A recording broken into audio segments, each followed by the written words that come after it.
In brightest day, in darkest night, I had my doubts about this movie. Turns out, I was right. Silly advertisers, you tried to trick me.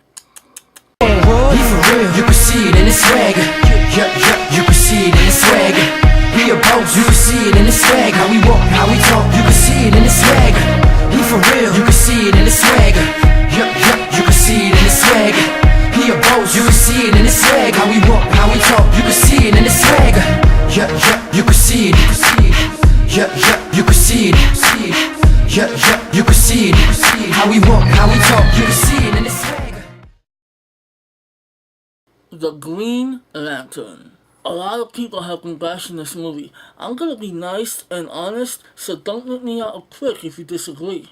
Alright, the first teaser trailer sucked. Let's move on. The WonderCon footage in the second trailer were great, but I saw through those dazzling effects and that epic score. To me, it seemed like they were hiding something, because it's always easy to make a movie look good with an epic trailer. Hey, I'm a trained trailer analyzer. I know my shit.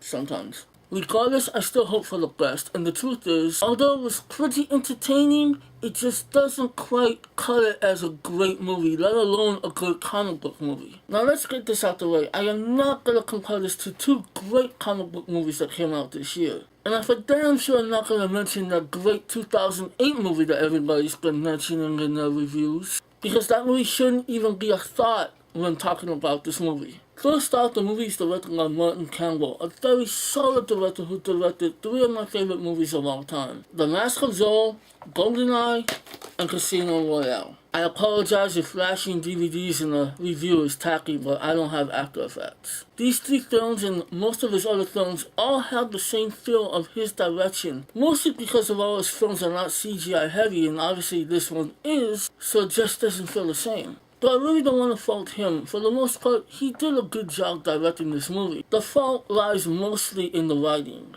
The truth is, I don't know much about the Green Lantern, and after watching this movie, I still don't feel like I know enough. From what I understand, his story is so vast that it would take two movies to properly describe the character, his powers, his relationships. And to be quite honest, this movie doesn't make me care about his relationships or his daddy issues, which are only explored in one scene. I thought they rushed it all just to get to the action, which the action is not really that amazing. I personally like my comic book movie action to have violence, and this movie just seems to play it safe. Not to mention the main villain is just a giant dust cloud that looks like it came out of my vacuum cleaner, which would probably be a bigger threat to people with allergies. I mean, I felt like sneezing every time I saw it. The action is fun, it's just very forgettable. The truth is, and let's face it, the Green Lantern seems to come across as the silliest comic book character for anyone who's not familiar with comic book lore. That's why I see this as a missed opportunity, because they could have made this more dramatic, more memorable, and there could have been more Green Lantern fans for it. Instead, all they wanted to do was make a fun popcorn flick, which would have been fine had there not been more amazing films based off of comic books lately. For me, mostly, I just wasn't fully entertained, and I wasn't invested in the character. As far as the acting, first, let's talk Blake Lively. She is hot. She is hot. I can't deny that she is hot. I was seriously singing that throughout the movie. The trailers made her look bad. The truth is, she's actually alright. She did a pretty good job. Now, I know I'm gonna get a lot of hate for this, but I'm not a big Peter Sarsgaard fan. He has his moments.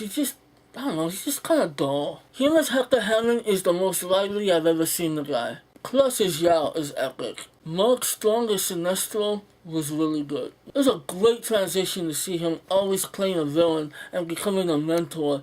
The guy's a good actor. One question: what the hell did they put on Angela Bassett's head? Now let's talk Ryan Reynolds. One thing I do know, I think everybody knows, is how Jordan the Green Lantern is a smart ass. So who better to play him than Ryan Reynolds, right? Technically, yes, it was a good choice and Reynolds did well. Problem is, he's just being Ryan Reynolds. That's how he is in real life. That's how he is in every movie. I personally like the guy, but I know people who don't, and this movie is not going to win over Ryan haters. I think it would have been more interesting had they gotten a more serious actor and made him play a smartass. I think that would have been a better challenge to the actor, and it would have been more memorable, commendable. But hey, That's just me. The film is entertaining, and for the most part, the effects are great. While some effects do look cheesy. Ugh, that goddamn mask. And it can be a lot of fun, but it just lacks substance. It has pacing issues, it rushes things. There's just a lot holding it back from giving it a solid recommendation. So I'm gonna give the Green Lantern 2.5 stars out of 5. Go see it, go judge it for yourself. Just don't rush out to go see it. This is Gabe of Stuck Burrito Entertainment. Join the Stuck Burrito Revolution and subscribe, like the Facebook, follow the Burrito on Twitter, yada yada yada. Cha cha cha.